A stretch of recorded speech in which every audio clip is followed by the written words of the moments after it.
이분이 제 친오빠입니다. 가족 모임이 순식간에 얼어붙었습니다. 숙모의 젓가락이 멈췄고 삼촌은 술잔을 내려놨어요. 아버지의 얼굴이 새하얗게 변했습니다. 어머니는 입을 벌린 채 말을 잇지 못하고 계셨죠. 저는 지금도 그 순간을 생생히 기억합니다. 제 손을 꽉 잡고 있던 낯선 남자. 아니, 이제는 낯선 사람이 아니죠. 제 친오빠라고 말하는 그 사람의 떨리는 손길을요. 미선아, 너 미쳤니? 지금 뭐 하는 거야? 아버지의 목소리가 온 집안을 울렸습니다. 하지만 저는 이미 돌아갈 수 없는 강을 건넌 뒤였어요. 30년 동안 감춰진 진실을 밝히기로 결심한 순간이었거든요. 아버지, 이분은 정말 제 오빠예요. 아버지가 숨기셨던 그 아들이요. 그 남자가 천천히 고개를 들었습니다. 눈물이 뺨을 타고 흘렀어요. 그 눈물 속에서 저는 오랜 세월의 아픔을 읽을 수 있었습니다. 아버지, 저예요. 정호입니다. 정호. 그 이름을 부모님 입에서 들어본 적이 단 한 번도 없었어요. 하지만 그 순간 어머니의 표정이 완전히 바뀌었습니다. 분노도 아니고 당황도 아닌 뭔가 깊은 공포에 가까운 표정이었죠. 이게 제 인생의 가장 큰 배신이 될 줄은 몰랐습니다. 아니, 정확히 말하면 제가 배신당한 게 아니라 제가 진실을 밝히는 순간이 가족들에게는 배신으로 느껴진 거겠죠. 시청하시기 전에 구독과 좋아요, 알림 설정까지 꼭 눌러주세요.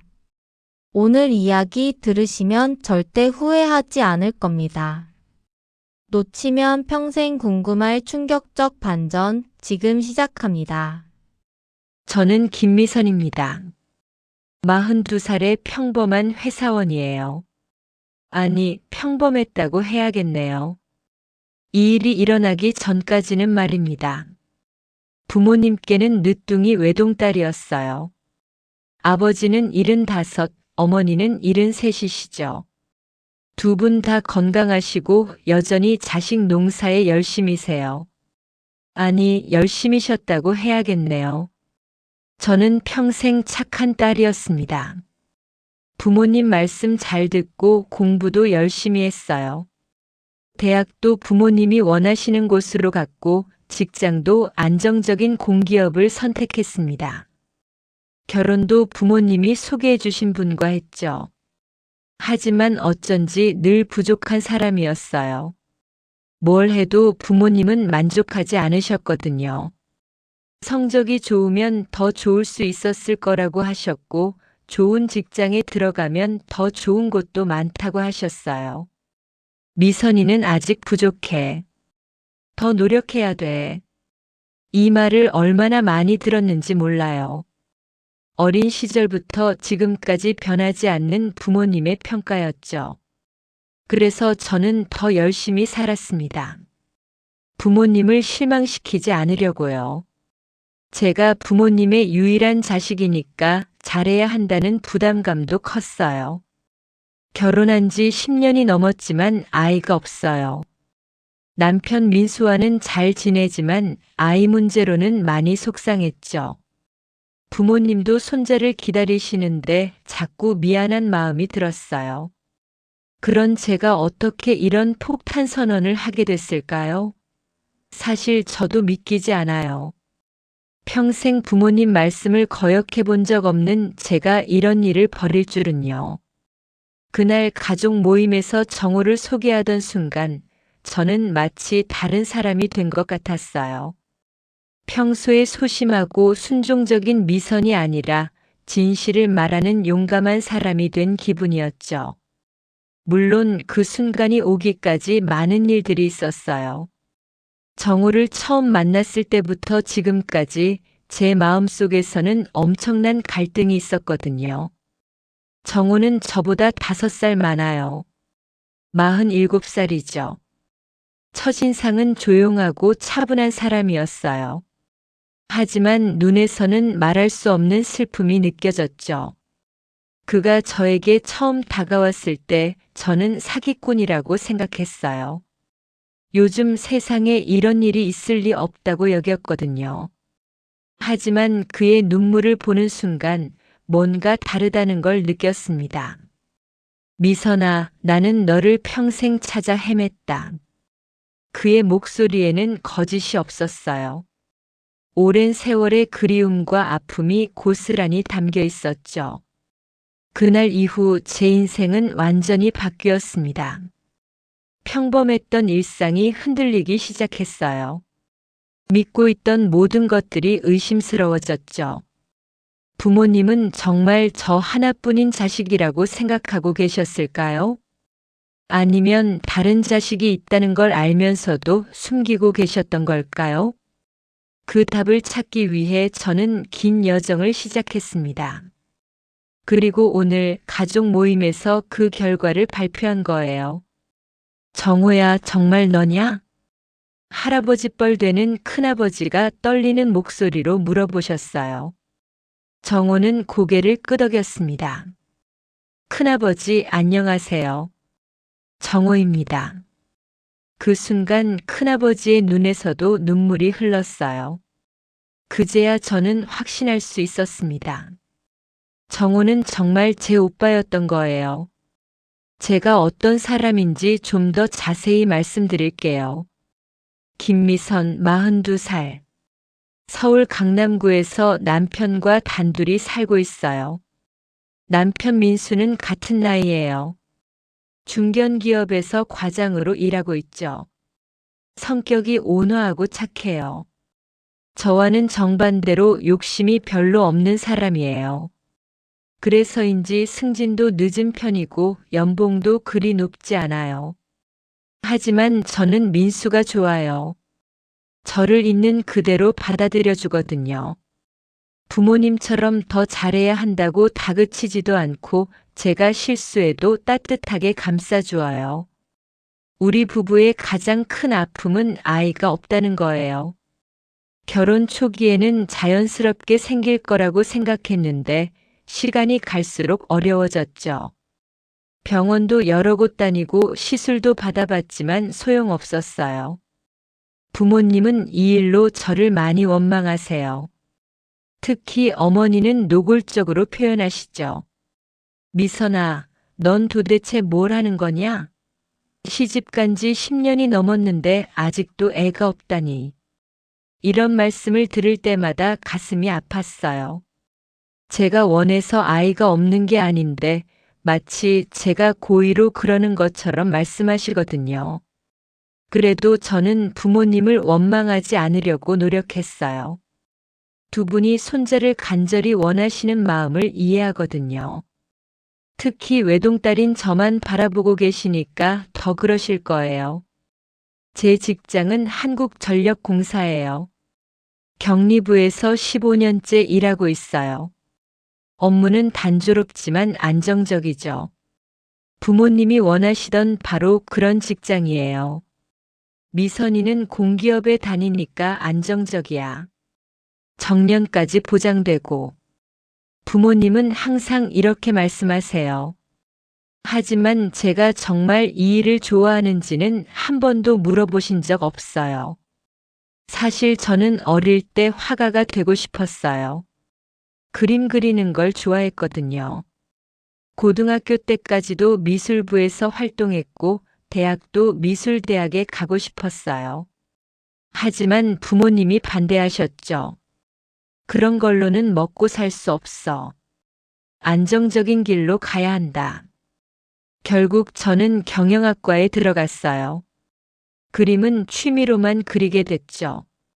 지금도 가끔 그리긴 하지만 예전만큼 즐겁지는 않아요. 이런 게 제 인생이었어요. 늘 부모님이 원하는 방향으로 살아왔죠. 제 의견이나 꿈은 중요하지 않았어요. 오직 부모님의 기대에 부응하는 것만이 중요했어요. 그런데 왜 그렇게 살았을까요? 지금 돌이켜보니까 답은 간단해요. 사랑받고 싶어서였어요. 부모님의 인정을 받고 싶어서였죠. 우리 미선이가 자랑스럽다. 이 말을 한 번만이라도 진심으로 들어보고 싶었어요. 하지만 아무리 노력해도 부모님은 만족하지 않으셨어요. 항상 부족하다는 식으로 말씀하셨죠. 어느 순간부터는 체념했어요. 아, 나는 평생 부모님께 인정받을 수 없는 사람이구나. 그렇게 생각하며 살았어요. 그런 제가 정호를 만나게 된 건 정말 우연이었어요. 아니, 우연이 아닐 수도 있겠네요. 운명이었을지도 모르죠. 그날은 평범한 토요일이었어요. 남편은 회사 동호회 모임에 갔고 저는 혼자 남산에 산책을 나갔어요. 요즘 들어 혼자 있는 시간이 많아졌거든요. 뭔가 복잡한 생각이 자꾸 들어서 산책을 하면 마음이 좀 정리되더라고요. 남산 도서관 앞 벤치에 앉아서 책을 읽고 있었어요. 그런데 옆에 누군가 앉더니 계속 저를 쳐다보는 거예요. 처음에는 무시했는데 너무 오래 쳐다보니까 불편해서 고개를 돌렸죠. 중년 남자가 앉아 있었어요. 얼굴이 익숙한 것 같으면서도 처음 보는 사람이었죠. 그런데 그 사람이 갑자기 눈물을 흘리기 시작하는 거예요. 죄송합니다. 그런데 혹시 그 사람이 떨리는 목소리로 물어봤어요. 혹시 성함이 김미선이신가요? 저는 깜짝 놀랐어요. 모르는 사람이 제 이름을 어떻게 알았을까요? 혹시 사기꾼인가 싶어서 경계했죠. 누구세요? 저를 어떻게 아시죠? 저는 김정호라고 합니다. 혹시 아버님 성함이 김태수이신가요? 아버지 이름까지 아는 걸 보니 더욱 의심스러웠어요. 요즘 개인정보가 워낙 쉽게 유출되니까 나쁜 사람일 수도 있겠다 싶었죠. 죄송하지만 저는 모르는 분과 대화하지 않아요. 저는 자리에서 일어나려고 했어요. 그런데 그 사람이 갑자기 무릎을 꿇더니 절을 하는 거예요. 미선아, 나는 너의 오빠다. 제발 한 번만 얘기를 들어줘. 그 순간 저는 온몸에 소름이 돋았어요. 오빠라니요? 저는 외동딸인데요. 하지만 그 사람의 눈빛에서 뭔가 진실된 것을 느꼈어요. 거짓말하는 사람의 눈빛이 아니었어요. 진짜 간절함이 있었죠. 그래서 저는 다시 앉았어요. 그리고 그 사람의 이야기를 들어보기로 했죠. 그때까지만 해도 저는 그저 호기심 때문이라고 생각했어요. 하지만 지금 돌이켜보니 그게 아니었어요. 뭔가 본능적으로 느꼈던 것 같아요. 이 사람과 저 사이에 어떤 연결고리가 있다는 걸요. 정호의 이야기를 들으면서 저는 점점 혼란에 빠졌어요. 그의 말이 너무나 구체적이고 사실적이었거든요. 미선아, 너는 태어났을 때 몸무게가 2.8kg이었다. 그리고 왼쪽 어깨에 작은 점이 있지? 저는 깜짝 놀랐어요. 정말로 저는 왼쪽 어깨에 작은 점이 있거든요. 태어날 때부터 있던 거라고 어머니가 말씀하셨어요. 어떻게 그걸 알죠? 내가 너를 처음 본 날 어머니가 목욕시키시는 걸 도와드렸다. 그때 그 점을 봤어. 정호는 계속해서 저에 대한 정보들을 말했어요. 제가 어릴 때 좋아했던 인형 이름, 처음 말한 단어, 심지어 제가 5살 때 다쳤던 무릎의 흉터 위치까지요. 이런 걸 모르는 사람이 어떻게 알 수 있을까요? 부모님도 기억하지 못하는 세세한 것들까지 그는 알고 있었어요. 정호 씨, 정말 제 오빠라는 거예요? 응, 미선아. 나는 너의 친오빠야. 그런데 그의 다음 말이 더 충격적이었어요. 나는 15살에 집에서 쫓겨났다. 아버지가 나를 더 이상 아들로 인정할 수 없다고 하셨어. 왜요? 무슨 일이 있었던 거예요? 정호는 잠깐 망설이더니 천천히 입을 열었어요. 나는 동성애자였다. 그때는 지금처럼 이해받을 수 있는 시대가 아니었어. 특히 우리 아버지 같은 분에게는 도저히 받아들일 수 없는 일이었지. 저는 할 말을 잃었어요. 그 시대의 동성애자라는 걸 밝히는 것이 얼마나 어려운 일이었는지 충분히 이해할 수 있었거든요. 아버지는 나에게 두 가지 선택권을 주셨다. 집을 떠나서 가족과는 완전히 인연을 끊고 살거나 아니면 정신병원에 들어가서 치료를 받거나. 그래서 집을 떠나신 거군요. 그래. 나는 15살에 집을 떠났다. 그리고 그때부터 지금까지 혼자 살아왔어. 정호의 목소리가 떨렸어요. 30년이 넘은 세월이지만 여전히 그때의 아픔이 남아있는 것 같았죠. 그런데 어떻게 저를 찾으셨어요? 몇 년 전부터 계속 알아보고 있었다. 사립탐정도 고용하고 인터넷으로도 찾아보고. 그러다가 너의 결혼식 사진을 우연히 보게 됐어. 신문에 작게 났던 거야. 저는 그때를 떠올렸어요. 결혼할 때 남편 회사에서 발행하는 사보에 작게 사진이 실렸던 적이 있어요. 그걸 본 거였나 봐요. 사진을 보는 순간 확신했다. 너는 어릴 때와 똑같은 얼굴이었어. 특히 웃을 때 눈이 작아지는 모습이 그대로더라. 정호는 주머니에서 낡은 지갑을 꺼냈어요. 그 안에서 오래된 사진 한 장을 꺼내더니 저에게 보여줬어요. 사진 속에는 어린 남자아이와 갓난아기가 있었어요. 남자아이가 갓난아기를 안고 있는 모습이었죠. 이게 너야. 생후 100일 때 찍은 사진이다. 내가 너를 안고 있는 거고. 저는 사진을 유심히 봤어요. 갓난아기의 얼굴은 잘 안 보였지만 남자아이의 얼굴은 지금의 정호와 닮아 있었어요. 이 사진을 어떻게 가지고 계셨어요? 집을 떠날 때 몰래 가져왔다. 이것만은 버릴 수 없었어. 그의 목소리에서 애절함이 느껴졌어요. 15살 소년이 집을 떠나면서 동생 사진 한 장을 챙겼다는 것이 얼마나 슬픈 일인지요. 부모님은 저에게 오빠가 있다는 말씀을 한 번도 안 하셨어요. 그럴 거야. 아버지는 내가 죽었다고 생각하라고 하셨으니까. 죽었다고요? 응. 아버지는 나를 아들로 인정하지 않겠다고 하셨어. 그리고 너에게는 오빠가 있었다는 사실 자체를 숨기겠다고 하셨지. 저는 충격을 받았어요. 부모님이 그렇게까지 하셨다니요. 그럼 저는 지금까지 거짓말을 듣고 살았다는 말씀이세요? 미안하다, 미선아. 너에게 진실을 말하는 게 옳은 건지 고민이 많았어. 하지만 더 이상 참을 수 없었다. 정호의 눈에서 눈물이 흘렀어요. 나는 30년 동안 너를 그리워했다. 내가 어떻게 자라고 있는지, 건강한지, 행복한지 궁금해서 미칠 것 같았어. 저도 모르게 눈물이 났어요. 이 사람이 정말 제 오빠일까요? 아직 확신할 수는 없지만 그의 진심만은 의심할 수 없었어요. 그럼 어떻게 해야 할까요? 나는 너와 가족이 되고 싶다. 다시는 헤어지고 싶지 않아. 하지만 현실적으로 쉬운 일이 아니었어요. 부모님이 30년 동안 숨겨온 비밀을 어떻게 들춰낼 수 있을까요? 부모님께 말씀드려야겠네요. 그러고 싶지만 쉽지 않을 거야.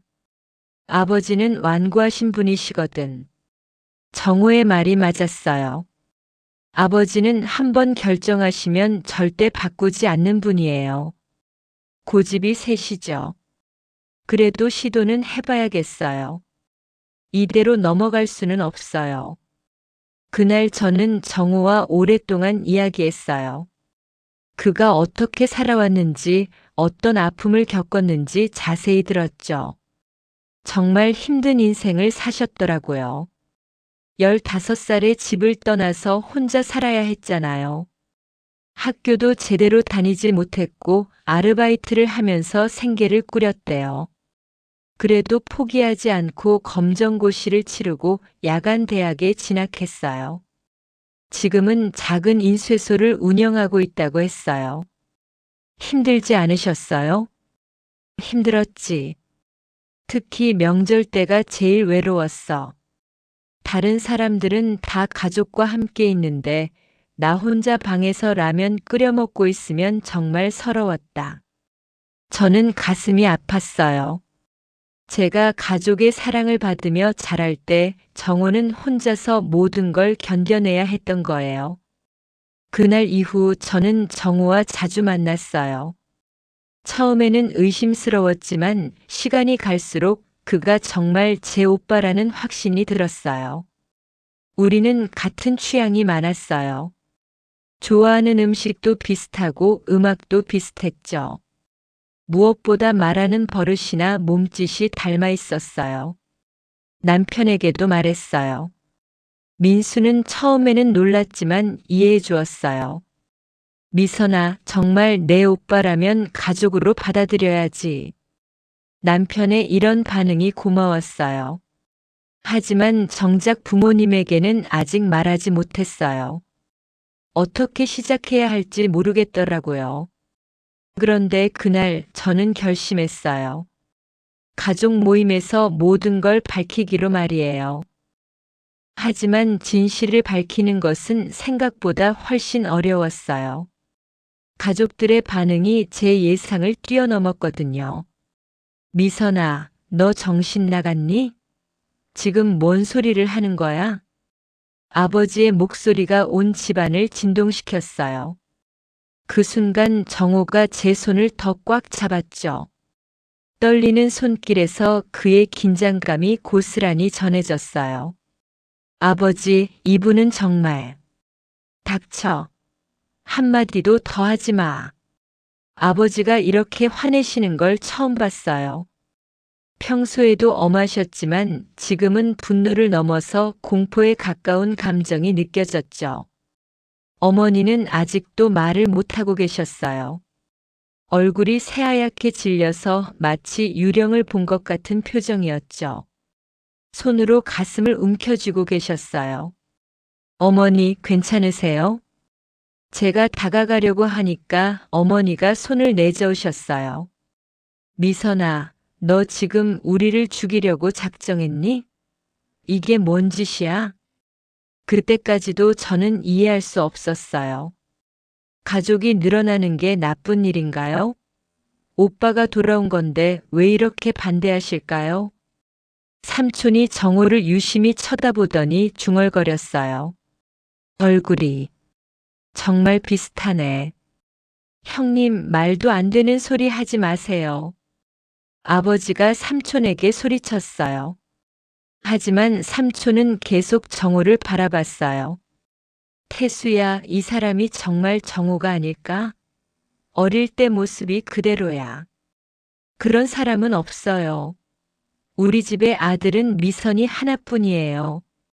아버지의 부인이 너무 격렬해서 오히려 의심스러웠어요. 정말 모르는 사람이라면 이렇게까지 화낼 필요가 있을까요? 정호가 조용히 입을 열었어요. 아버지, 저는 김정호입니다. 1969년 3월 15일 생이고요. 거짓말하지 마. 제가 15살 때 아버지께서 저에게 하신 말씀 기억하세요? 너는 이제 내 아들이 아니다. 죽은 사람이라고 생각하겠다고 하셨죠. 그 순간 아버지의 얼굴이 완전히 바뀌었어요. 분노에서 당황으로 그리고 뭔가 깊은 두려움으로 변했죠. 그런 일은 없었다. 하지만 아버지의 목소리가 떨리고 있었어요. 확신에 찬 목소리가 아니었죠. 어머니가 갑자기 일어서더니 정호에게 다가갔어요. 그리고는 그의 얼굴을 자세히 들여다봤어요.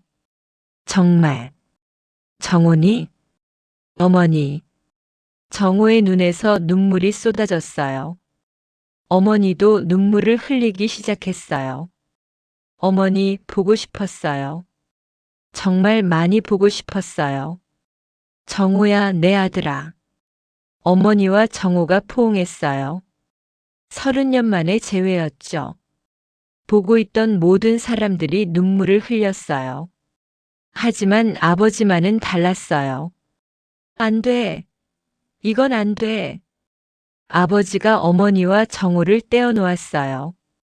당신 왜 그래요? 우리 아들인데. 아들이 아니야. 그런 사람은 내 아들이 아니에요. 아버지의 완강한 반대에 분위기가 다시 차가워졌어요. 어머니는 울고 계시고 정호는 고개를 떨궜어요. 아버지, 저는 변하지 않았어요. 여전히 아버지의 아들이에요. 변하지 않았다고. 너는 우리 가족의 수치야. 그 더러운 것들과 어울리면서 뭔 짓을 하고 다녔는지 모르겠네. 아버지의 말이 너무 잔인했어요. 정호의 얼굴이 상처받은 표정으로 일그러졌죠. 아버지, 그런 식으로 말씀하시면 안 돼요. 제가 끼어들었지만 아버지는 저까지 노려봤어요. 미선이 너도 마찬가지야. 어떻게 이런 사람을 데려와서 우리 가족을 망신시킬 수 있니? 망신이 뭐예요? 가족이 늘어나는 건데. 가족이라고? 저런 건 가족이 아니야. 아버지의 편견이 이렇게 심한 줄 몰랐어요. 시대가 많이 바뀌었는데도 여전히 그런 생각을 가지고 계시다니요. 숙모가 조용히 말씀하셨어요. 형님, 이제 시대가 달라졌어요. 그런 일로 가족을 버리는 시대는 지났죠. 시대가 바뀌었다고 해서 잘못된 게 옳은 게 되는 건 아니에요. 아버지는 끝까지 고집을 피우셨어요. 정호가 무릎을 꿇고 절을 했어요. 아버지, 죄송합니다. 제가 잘못했어요. 하지만 미선이는 잘못이 없어요. 제발 미선이한테 화내지 마세요. 그 모습을 보니까 가슴이 찢어지는 것 같았어요. 제 오빠가 무릎을 꿇고 있는데 아버지는 돌아서 버리셨어요. 다시는 이 집에 나타나지 마. 그리고 미선이한테도 접근하지 마. 아버지. 제가 소리쳤지만 아버지는 방으로 들어가 버리셨어요. 문을 쾅 닫는 소리가 온 집안에 울렸어요. 그 후로 며칠 동안 집안 분위기는 최악이었어요. 아버지는 저와 말도 안 하셨고 어머니는 계속 우시기만 했어요. 남편 민수가 걱정했어요. 미선아, 너무 무리하지 마. 부모님이 받아들이실 시간이 필요할 거야. 하지만 저는 포기할 수 없었어요. 정호가 얼마나 힘들게 살아왔는지 알기 때문이었어요. 정호와 따로 만났을 때 그가 말했어요. 미선아, 미안하다. 너 때문에 가족 관계가 망가진 것 같아. 오빠 잘못이 아니에요. 아버지가 너무 고집스러워서 그래요. 그래도 아버지 입장에서는 이해할 수 있어. 당신 세대에서는 받아들이기 어려운 일이니까. 정호는 여전히 아버지를 원망하지 않았어요. 오히려 이해하려고 노력했죠. 그런 모습이 더욱 안쓰러웠어요. 오빠, 포기하지 마세요. 시간이 지나면 아버지도 마음을 바꾸실 거예요. 하지만 현실은 그렇게 쉽지 않았어요. 아버지의 마음은 돌같이 굳어 있었거든요. 그런데 어느 날 어머니가 저를 불러서 말씀하셨어요. 미선아, 정호를 한 번 더 데려와. 정말요, 어머니? 응. 아버지 몰래 한 번 더 만나고 싶어. 어머니도 정호가 그리웠나 봐요. 30년 동안 잊으려고 했지만 결국 모성애를 이길 수는 없었던 거죠. 그렇게 저는 어머니와 정호의 비밀 만남을 주선했어요. 아버지가 외출하신 사이에 정호가 집에 왔어요. 어머니는 정호를 보자마자 눈물을 쏟으셨어요. 정호야, 어머니가 미안하다. 너를 보내고 얼마나 후회했는지 몰라. 어머니 괜찮아요. 저도 어머니를 원망한 적 없어요. 그동안 얼마나 힘들었을까. 어머니가 곁에 있어줘야 했는데. 두 사람의 재회를 지켜보면서 저도 눈물이 났어요. 가족이라는 게 정말 소중한 거구나 싶었어요. 하지만 이것도 잠깐이었어요. 아버지가 일찍 들어오시면서 정호와 마주치게 됐거든요. 뭐야? 내가 오지 말라고 했는데 왜 또 왔어? 아버지가 크게 소리쳤어요. 정호는 또다시 무릎을 꿇었어요. 아버지 죄송합니다. 어머니가 보고 싶다고 하셔서. 당신도 당신이야. 내 뒤에서 이런 짓을 하고. 아버지가 어머니께도 화를 내셨어요. 어머니는 아무 말씀도 못하시고 고개만 떨구셨어요. 그날 이후 집안 분위기는 더욱 악화됐어요. 아버지는 어머니와도 제대로 대화를 안 하셨어요. 저는 정말 어떻게 해야 할지 모르겠더라고요. 가족을 화합시키려고 했는데 오히려 더 갈라놓은 것 같았어요. 그런데 뜻밖의 일이 일어났어요. 정호의 과거에 대한 새로운 사실이 밝혀진 거죠. 어느 날 큰아버지가 저를 따로 불러서 말씀하셨어요. 미선아, 내 오빠 이야기 좀 하자. 큰아버지도 오빠를 기억하세요? 물론이지. 정호는 정말 착한 아이였어. 내가 어릴 때 얼마나 잘 돌봐줬는지 몰라. 큰아버지의 말씀을 듣고 있으니까 가슴이 따뜻해졌어요. 그런데 왜 아버지는 그렇게 반대하세요? 그건 말이지. 내 아버지가 아는 게 전부가 아니야. 무슨 말씀이세요? 큰아버지가 한숨을 쉬며 말씀하셨어요. 정호가 집을 떠난 진짜 이유는 따로 있어. 내 아버지가 알고 있는 것과는 달라. 저는 깜짝 놀랐어요. 정호가 거짓말을 했다는 건가요? 정호는 동성애자가 아니었어. 그건 거짓말이었지. 그럼 왜? 정호는 내 아버지를 보호하려고 그렇게 말한 거야. 큰아버지의 다음 말이 더욱 충격적이었어요.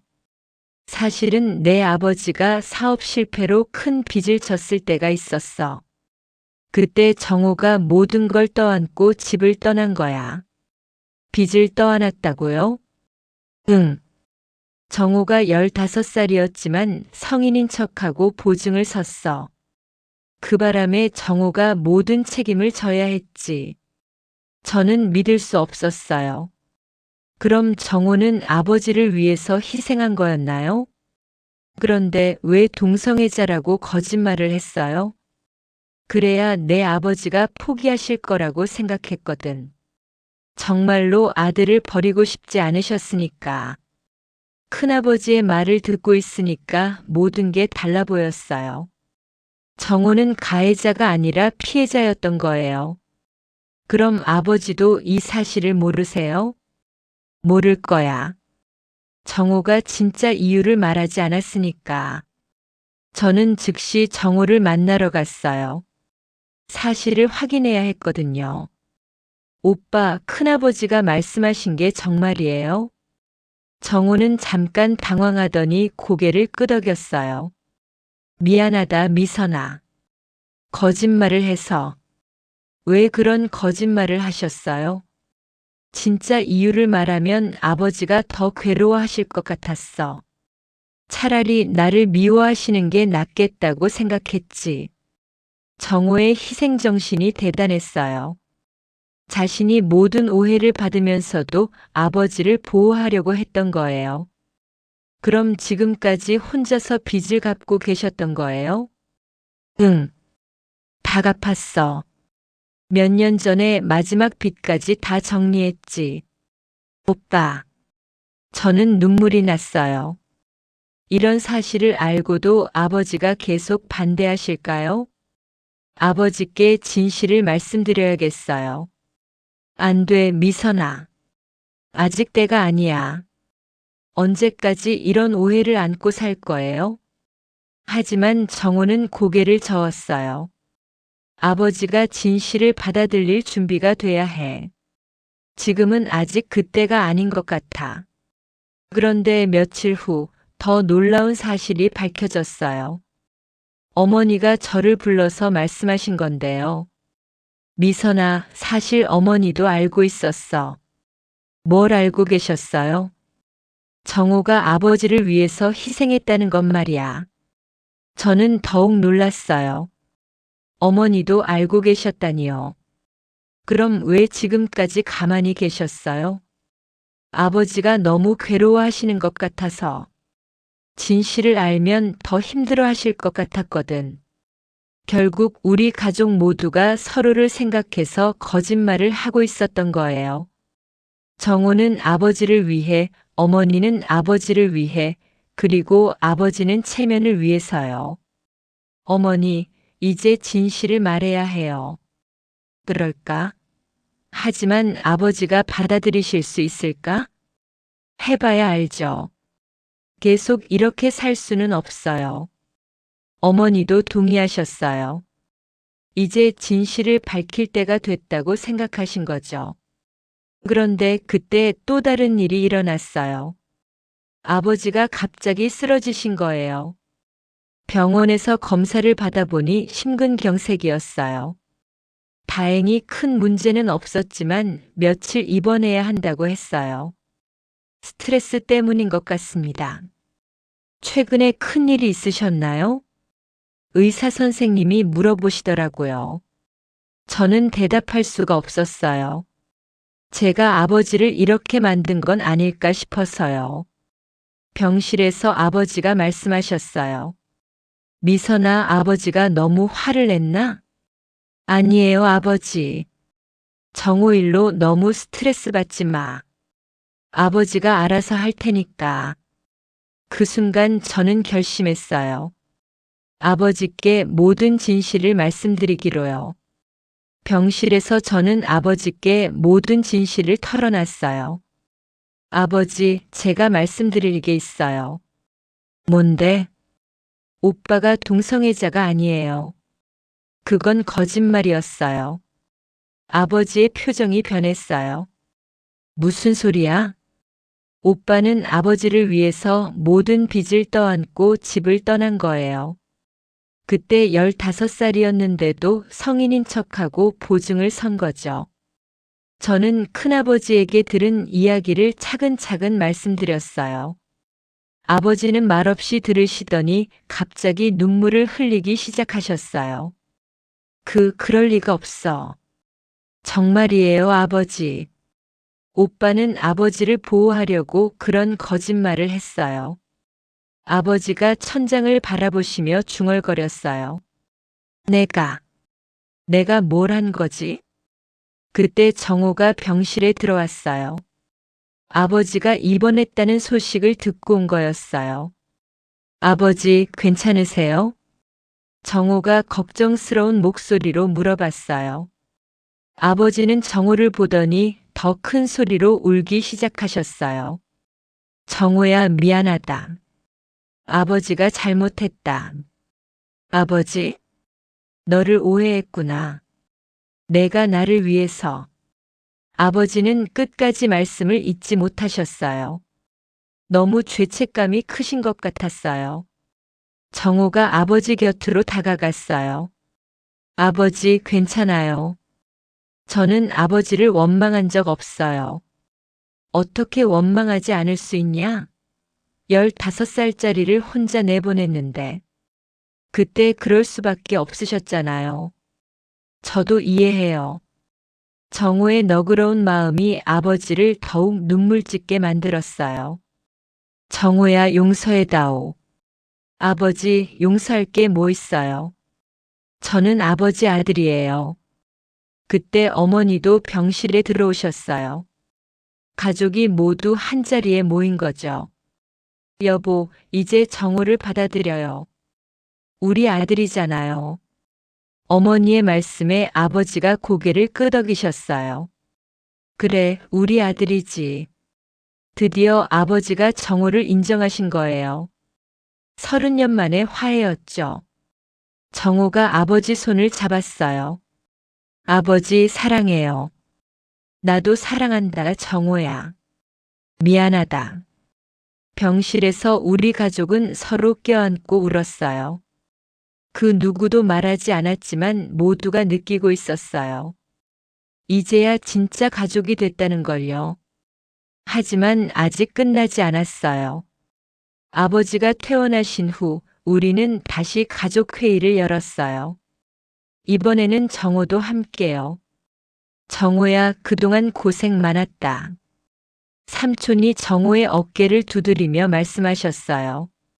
이제부터는 가족으로 지내자. 숙모도 따뜻하게 말씀해 주셨어요.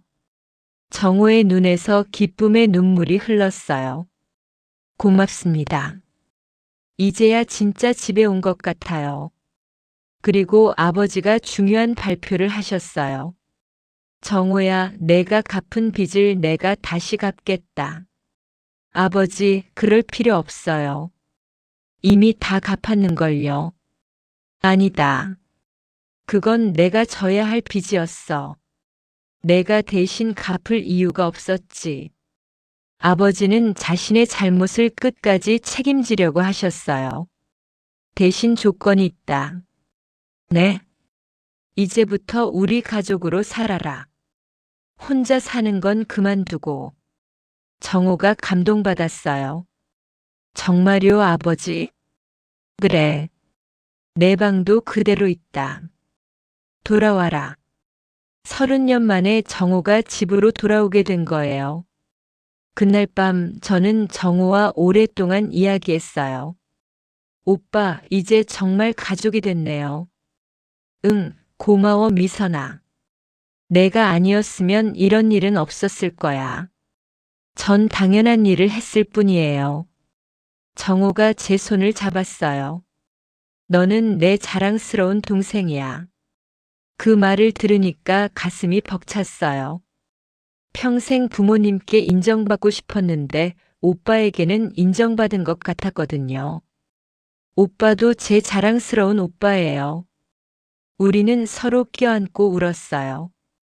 이제야 진짜 남매가 된 기분이었죠. 그리고 며칠 후 정호가 정말로 집으로 돌아왔어요. 짐이 별로 없더라고요. 30년 동안 혼자 살면서 많은 걸 포기하고 살았나 봐요. 어머니가 정호의 방을 정리해 주셨어요. 예전 그대로 꾸며주시더라고요. 어머니 고마워요. 뭘 당연한 일이지. 내 방인데. 가족의 따뜻함이 이런 거구나 싶었어요. 아버지도 변하셨어요. 정호에게 미안한 마음이 크신지 더 잘해주려고 노력하셨어요. 정호야, 인쇄소 일이 힘들지? 다른 일 알아볼까? 괜찮아요, 아버지. 저는 지금 일이 좋아요. 그래도 혹시 필요한 게 있으면 언제든 말해라. 아버지의 이런 모습도 처음 봤어요. 정호에게는 정말 많은 빚을 진 기분이신가 봐요. 하지만 무엇보다 좋은 건 가족이 하나가 됐다는 거예요. 이제 명절이 되면 정호도 함께 차례를 지낼 수 있어요. 혼자 라면 끓여 먹지 않아도 되죠. 그런데 한 가지 문제가 있었어요. 동네 사람들의 시선이었어요. 갑자기 나타난 큰아들에 대해 궁금해하는 사람들이 많았거든요. 미선아, 내 오빠가 어디 살았다가 온 거야? 외국에 살다가 온 거예요. 저는 적당히 둘러댔어요. 진실을 다 말할 수는 없으니까요. 하지만 정호는 신경 쓰지 않았어요.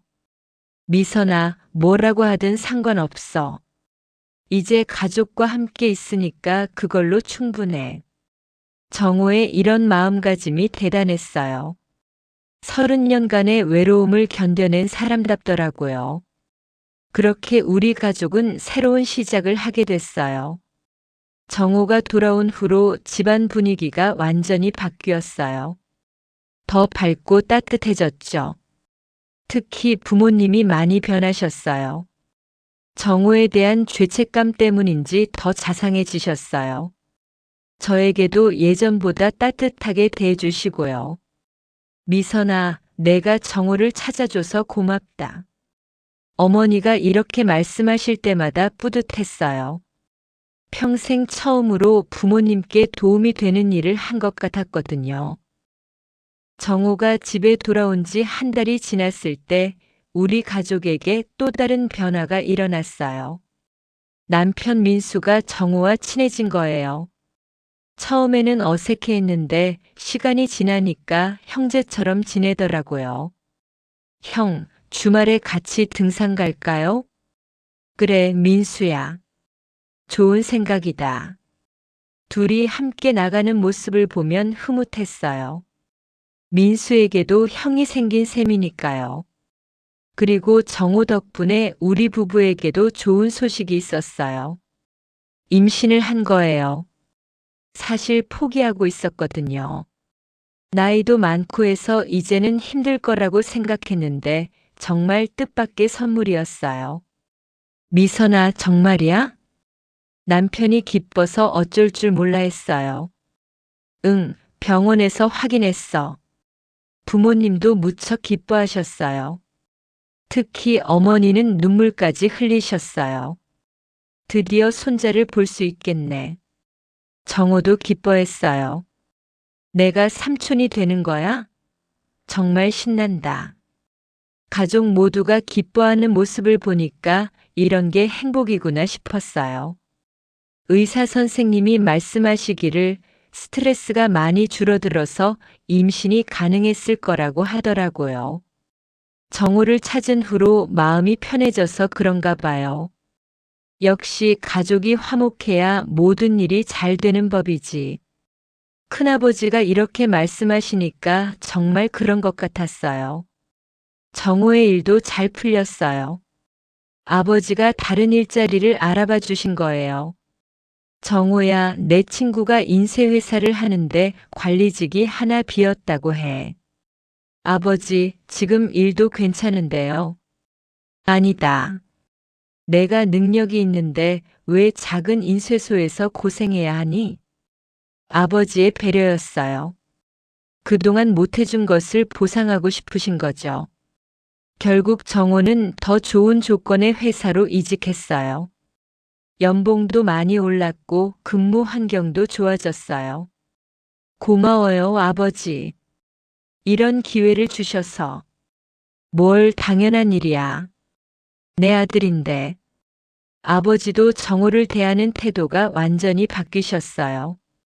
이제는 정말 아들처럼 아껴주시죠. 그리고 또 하나 좋은 소식이 있었어요. 정호에게 여자친구가 생긴 거예요. 새로운 회사에서 만난 동료였는데 정호보다 3살 어린 분이었어요. 이름은 수진이고 정말 착하고 예쁜 분이더라고요. 미선아, 수진이 소개해 줄게. 정호가 수진 씨를 집에 데려왔을 때 부모님도 무척 좋아하셨어요. 어머, 정말 예쁘네. 정호야, 눈이 높더니 역시 좋은 사람을 만났구나. 어머니가 수진 씨를 무척 마음에 들어 하셨어요. 수진 씨도 우리 가족을 좋아했어요. 정호 오빠 이야기 많이 들었어요. 가족분들이 정말 따뜻하시네요. 우리 정호가 고생을 많이 했거든요. 잘 부탁해요. 아버지도 수진 씨에게 당부의 말씀을 하셨어요. 그렇게 우리 가족은 점점 더 커져갔어요. 정호도 있고 수진 씨도 있고 곧 태어날 아기도 있고요. 명절 때 온 가족이 모였을 때 정말 북적거렸어요. 예전에는 우리 부부만 있어서 조용했는데 이제는 정말 가족다운 분위기가 됐어요. 이제야 제대로 된 명절 같네. 삼촌이 흐뭇해하시며 말씀하셨어요. 정호도 정말 행복해 보였어요. 미선아, 고마워. 내가 아니었으면 이런 행복은 없었을 거야. 오빠야말로 고마워요. 저도 이제야 진짜 가족이 뭔지 알 것 같아요. 그 순간 제가 깨달은 게 있어요. 가족이라는 건 피로만 연결되는 게 아니라는 것. 서로를 이해하고 사랑할 때 진짜 가족이 되는 거라는 걸요. 정우와 헤어져 있던 30년 동안 우리는 완전한 가족이 아니었어요. 뭔가 빠진 퍼즐 같았죠. 하지만 이제는 모든 조각이 맞춰진 것 같았어요. 몇 달 후 저는 건강한 아들을 낳았어요. 부모님의 첫 손자였죠. 우리 손자 참 잘생겼네. 할아버지가 되신 아버지가 손자를 안고 무척 기뻐하셨어요. 정우도 삼촌이 된 걸 정말 좋아했어요. 조카야, 삼촌이다. 삼촌이 많이 사랑해 줄게. 정우가 조카를 보는 눈빛이 정말 따뜻했어요. 그리고 얼마 후 정우와 수진 씨도 결혼을 발표했어요. 아버지, 어머니 수진이와 결혼하려고 해요. 그래, 좋다. 언제 할 거냐?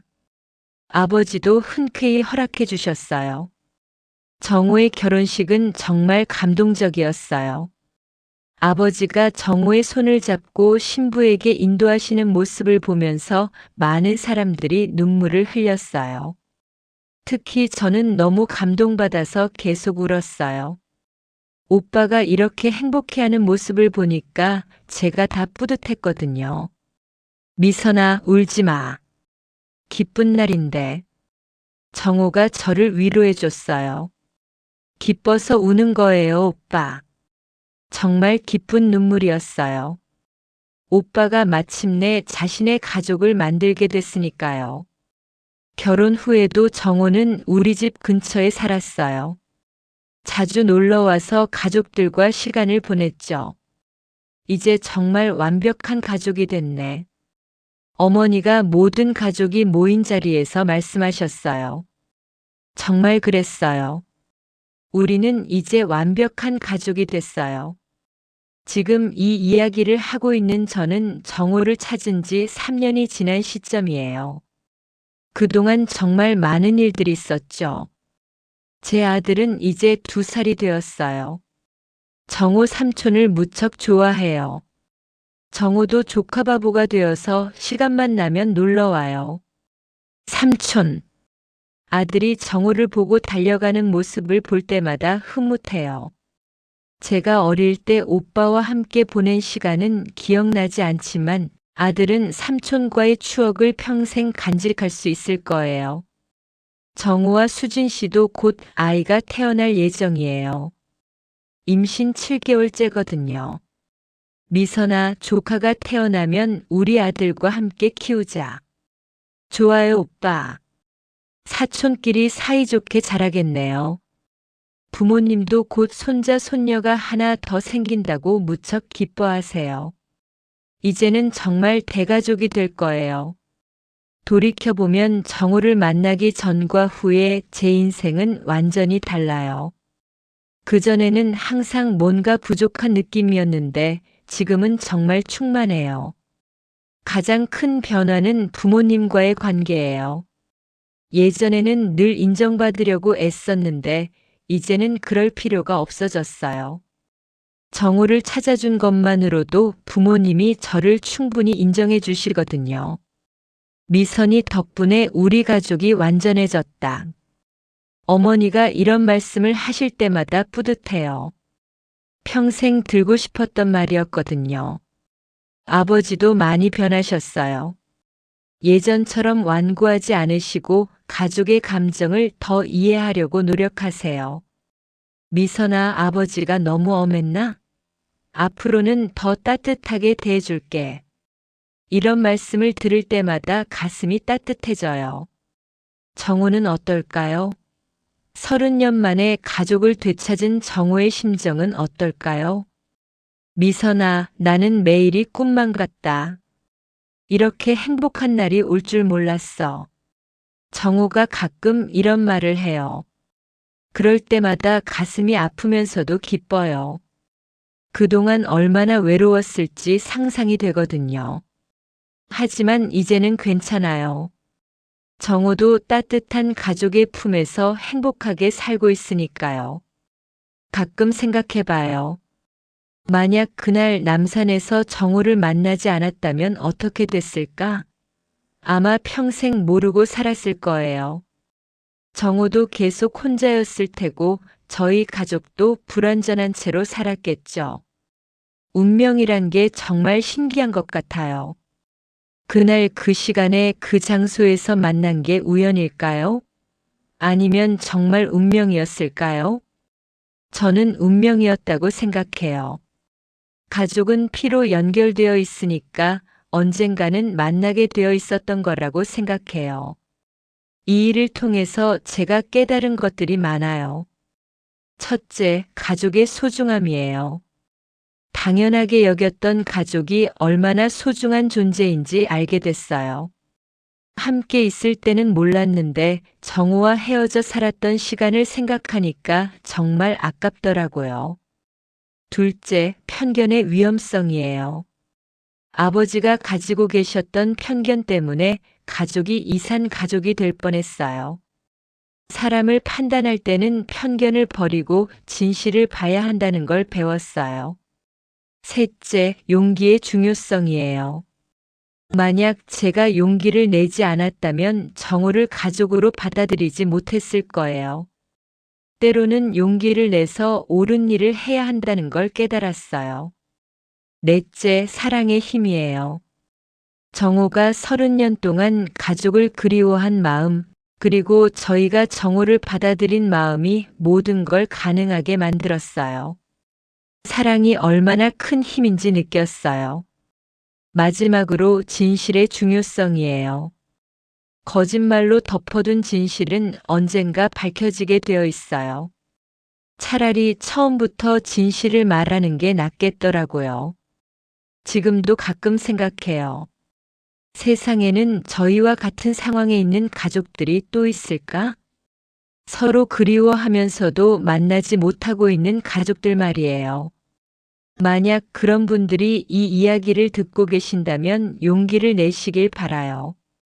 진실은 때로 아플 수 있지만 거짓말보다는 낫거든요. 가족이라는 건 정말 소중한 거예요. 함께 있을 때는 당연하게 여기지만 없으면 정말 그립거든요. 지금 가족이 있으시다면 더 소중히 여기시길 바라요. 그리고 가족 중에 소외된 사람이 있다면 다시 한번 생각해 보세요. 정말 그 사람을 포기해야 할까요? 아니면 다시 품어줄 수 있을까요? 저희 아버지처럼 고집을 피우시는 분들도 계실 거예요. 하지만 결국 가족만큼 소중한 건 없다는 걸 기억해 주세요. 체면이나 편견보다 가족이 더 중요해요. 마지막으로 정호에게 하고 싶은 말이 있어요. 오빠, 그동안 정말 고생 많았어요. 혼자서 모든 걸 견뎌내느라 얼마나 힘들었을까요? 이제는 혼자가 아니에요. 저희가 있으니까 언제든 기대세요. 그리고 앞으로 태어날 조카도 잘 부탁해요. 삼촌으로서 많은 사랑 주시길 바라요. 어머니, 아버지께도 드리고 싶은 말씀이 있어요. 부모님, 이제 정말 완전한 가족이 됐어요. 앞으로는 서로 숨기는 일 없이 솔직하게 지내요. 그리고 정호에게 미안해하지 마세요. 이제는 행복한 일만 있을 거예요. 남편 민수에게도 고마움을 전하고 싶어요. 이 모든 일을 이해해주고 도와줘서 정말 고마워요. 덕분에 저도 용기를 낼 수 있었어요. 여러분도 생각해 보세요. 혹시 여러분 주변에도 정호 같은 사람이 있지는 않나요? 가족 중에 소외된 사람, 오해받고 있는 사람이 있지는 않나요? 만약 있다면 한 번 더 기회를 주세요. 진실을 알아보려고 노력해 보세요. 그러면 저희 가족처럼 행복한 결말을 맞을 수 있을 거예요. 가족은 세상에서 가장 소중한 존재예요. 함께 있을 수 있다는 것만으로도 감사한 일이죠. 저는 이제야 그걸 깨달았어요. 여러분은 어떠세요? 여러분의 가족은 완전한가요? 아니면 아직 찾아야 할 가족이 있나요? 만약 찾아야 할 가족이 있다면 포기하지 마세요. 분명히 만날 수 있을 거예요. 그리고 만났을 때의 기쁨은 그동안의 모든 아픔을 씻어줄 거예요. 마지막으로 여러분께 질문을 던지고 싶어요. 여러분이라면 어떻게 하시겠어요? 만약 여러분에게도 정오 같은 가족이 나타난다면 받아들이시겠어요? 아니면 거부하시겠어요? 저는 받아들이기를 선택했고 그 선택이 저희 가족 모두를 행복하게 만들어줬어요. 여러분도 용기를 내서 사랑을 선택하시길 바라요. 가족이란 이름으로 맺어진 인연, 그것보다 소중한 건 이 세상에 없으니까요. 여러분, 이 이야기 만약 여러분이 주인공이라면 어떻게 하시겠습니까? 구독과 좋아요, 알림 설정으로 사람과 인연 채널과 꼭 함께 해주세요. 그리고 댓글로 여러분의 솔직한 생각을 남겨주세요. 여러분의 한 줄이 다음 이야기를 만들어갑니다. 아참. 더보기란의 링크를 클릭하시면 놓치기 아까운 건강까지 찾아옵니다. 건강하고 행복한 하루 되세요. 시청해 주셔서 감사합니다.